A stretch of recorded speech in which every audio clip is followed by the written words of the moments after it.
देश दुनिया में हिंदू धर्म के करोड़ों अनुयायी शुरू हो चुके चैत्र नवरात्रि के व्रत रखना शुरू कर चुके हैं।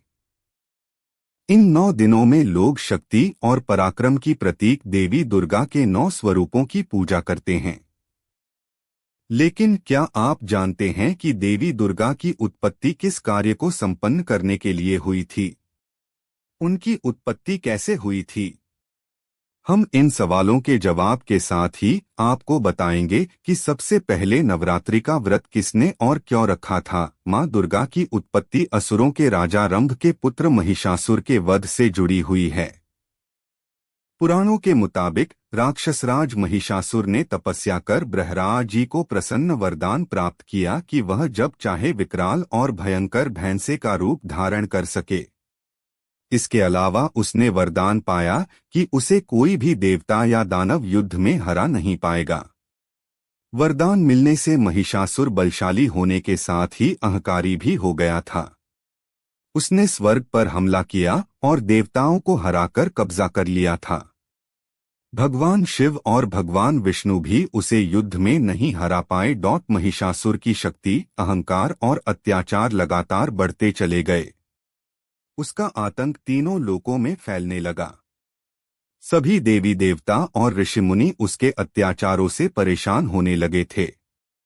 तब भगवान शिव और भगवान विष्णु ने सभी देवताओं से सलाह लेते हुए एक ऐसी योजना बनाई जिसमें एक शक्ति को प्रकट कर महिषासुर का वध किया जा सके। सभी देवताओं ने एक साथ मिलकर एक तेज के रूप में शक्ति स्वरूपा मां दुर्गा को प्रकट किया। सभी देवताओं की शक्तियों को एक साथ एक जगह इकट्ठा करने से एक आकृति की उत्पत्ति हुई।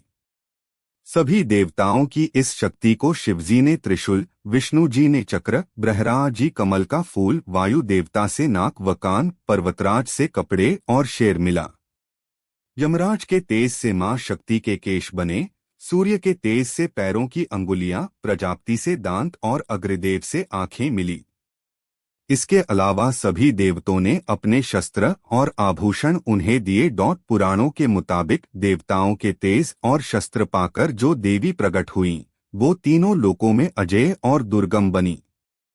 युद्ध में बहुत भयंकर और दुर्गम होने के कारण इनका नाम मां दुर्गा पड़ा। इसके बाद शक्ति रूपी मां दुर्गा और महिषासुर के बीच 9 दिन तक युद्ध हुआ। फिर 9वें दिन देवी दुर्गा ने राक्षसराज महिषासुर का वध कर दिया।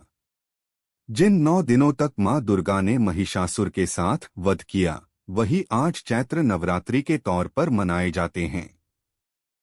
अब ये सवाल उठता है कि नवरात्रि का व्रत कब और किसने शुरू किया। वाल्मीकि पुराण में नवरात्रि व्रत का महत्व बताया गया है।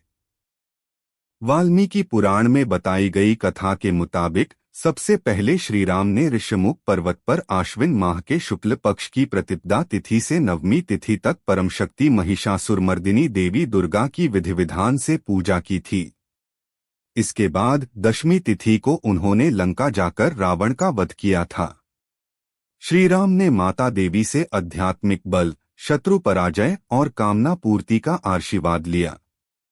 यह सब त्रेतायुग में हुआ था। इस आधार पर कहा जा सकता है कि नवरात्रि का व्रत सबसे पहले श्री राम ने रखा था।